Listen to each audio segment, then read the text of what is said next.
Smiley, una història d'amor, està en cartellera des de finals de novembre de l'any passat i encara té pistonada suficient com per seguir aguantant el que calgui.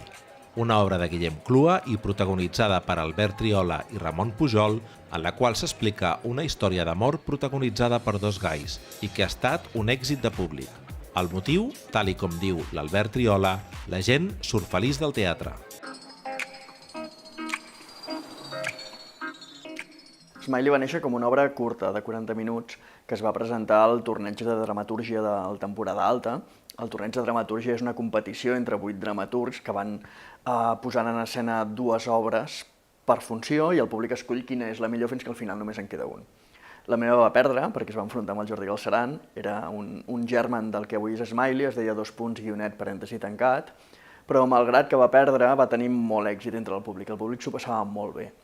I el Jordi Casanovas, el director de la Sala Flyhard, ho va veure i va suggerir que ampliés l'obra a una durada normal d'espectacle per poder-lo fer a la Sala Flyhard la temporada següent. Jo li vaig dir que sí, i així és com va néixer Smiley. I llavors el tema era el que és, era la cita de 2 nois que sortia terriblement malament però que s'acabaven enamorant i iniciaven una relació. I per fer-la vaig decidir parlar de la meva vida sentimental, perquè jo fa molts anys de quedar per Grinders, Gayders i totes aquestes coses que deies que aquí hi ha tant material per fer una comèdia, amb tots els homes que quedes, la gent que vas coneixent, els prototips de l'ambient. Si et faig una pregunta, em respondràs amb sinceritat? Primer fes-me-la. Si haguessis vist la meva foto a Gay Romeo o on sigui, hauries quedat amb mi? Per què no?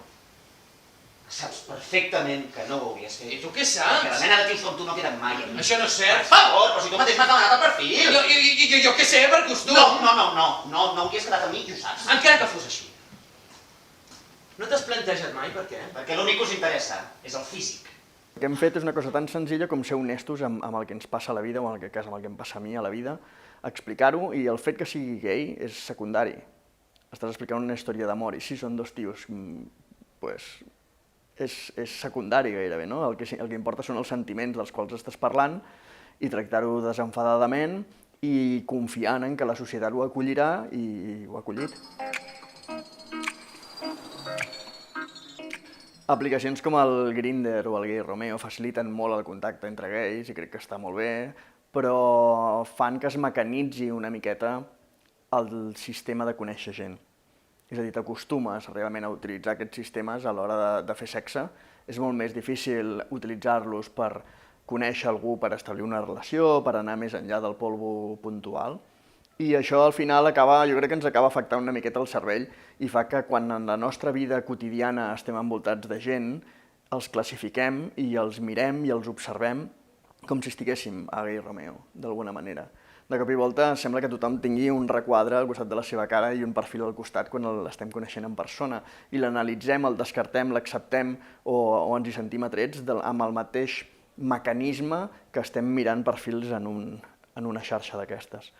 I crec que és un problema perquè ho fem inconscientment, tot és molt més ràpid, tot és molt més mecànic i no sé si mata el romanticisme perquè jo crec que quan t'enamores i això sí que no ho pot controlar ningú, però les relacions jo crec que es tornen més automàtiques, més fredes, potser, sobretot a l'ambient.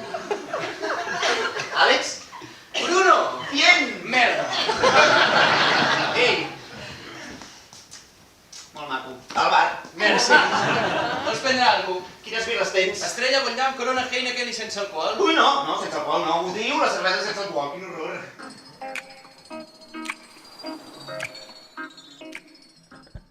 Jo faig l'Àlex, que, a veure, és un noi de 30 i pocs anys, 34, que viu a Barcelona, que és gay, que té una vida organitzada així molt basada en l'èxit social i en la imatge i en anar al gimnàs i estar guapo i portar el seu bar i com una mica una vida simple i que busca l'amor, que necessita sentir-se estimat i estimar algú.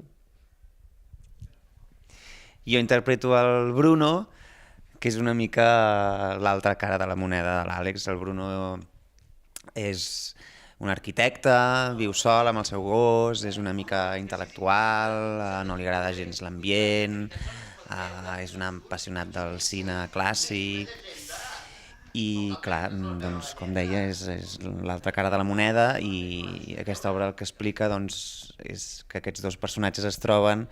Perquè tu, el teu personatge també busca l'amor. Sí, diríem que sí. Viu sol i busca... Té moltes ganes d'enamorar-se, sí. Perquè em sembla una metàfora maca. Pensar que allà fora hi ha algú que encara no conec, que potser serà la persona més important de la meva vida, em fa confiar en el futur. Els personatges són aparentment molt diferents, no? Que la imatge que tenen construïda així una mica de cara a la societat és molt diferent i el prototip de persona que venen, però que en el fons, un cop enderroquem totes aquestes barreres i imatges i caretes, queden dues persones que són dues persones que busquen el mateix, que necessiten el mateix, perquè tots som una mica el mateix. Jo crec que és d'això, no? Una mica del que parla la funció. Sí. També una mica dels prejudicis que tots tenim. Jo crec que la gent s'hi sent molt identificada perquè d'aquests prejudicis que tenim sempre quan coneixem gent, no? Del cervell que ens bloqueja una mica de vegades el cor, no? I el cervell ens diu no, aquesta persona no és per tu, però després la química, no saps per què, funciona i de cop allò explota. Què, t'ha agradat com ho expliquem? M'ha agradat. És una obra que està tenint molt èxit i és un èxit que evidentment no hauria arribat a ser tal si només haguéssim tingut un públic gay. De fet, el públic gay és minoritari, que ve Smiley. El que ve surt molt content, però els heterosexuals que venen també surten molt contents, sobretot perquè els estàs parlant d'una cosa que entenen perfectament, que és l'amor. Què passa quan t'enamores? I se n'adonen que no estem explicant res diferent. Estem explicant detalls diferents, característics de la comunitat gay, que evidentment per força han de ser diferents, i ells ho entenen, perquè a més hi ha unes explicacions directes al públic dient això va així, Gay Romeo és això, Grindr és això altre, que els hi fan molta gràcia, però això és l'únic que diferencia la història d'amor de Smiley amb qualsevol altra història d'amor que haguem viscut tots.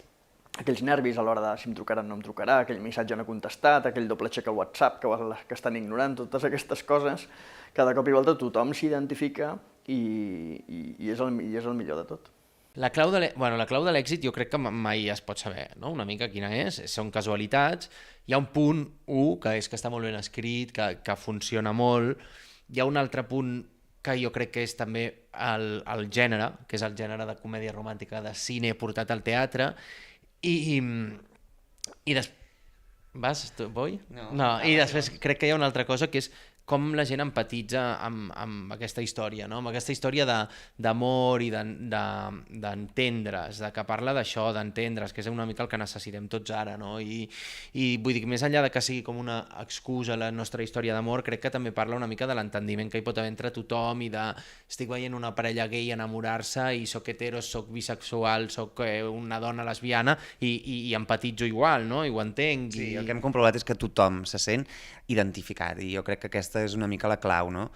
Que estem parlant d'una cosa específica però que això es fa universal i que la gent, tothom ho entén per igual, perquè tothom al cap i a la fi està parlant de l'amor, de com neix l'amor entre dues persones, de les tonteries que arribem a fer tots quan ens enamorem, dels prejudicis, de mil històries que tots hem patit, no? I llavors, i també una altra clau de l'èxit, crec que la gent surt feliç de veure aquest espectacle. O sigui, la gent s'ho passa realment bé i surten feliços. I això suposo que ha fet molt perquè la gent surt contenta i ho recomana. Està molt ben explicat, no tinc res a afegir. Crec que hem arribat a un moment de normalització social d'una banda que fa que la gent ja no discrimini tant, ja no vegi el fet homosexual com una cosa aliena, estranya o fins i tot alguna que s'ha d'atacar. Afortunadament les lleis han evolucionat, la societat ha evolucionat i això fa que explicar una història gay no sigui res de l'altre món. De l'altre, des del punt de vista més artístic, crec que Smiley no fa el que habitualment han fet moltes obres que tracten el tema gay. No intenta ser didàctic, per exemple, que és una cosa que s'ha fet molt, i s'ha fet molt perquè era necessària, no ho estic deixant malament.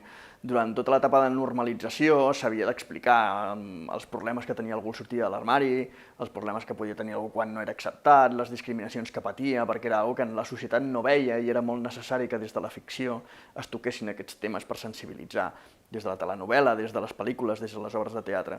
I ha estat així durant molts anys. I arriba un moment, com quan vas a aprendre un idioma, que arriba un moment que les classes ja no són necessàries, perquè ja domines l'idioma. En aquests moments ja dominem el fet gay, la societat ja el domina i no li calen aquest tipus d'històries.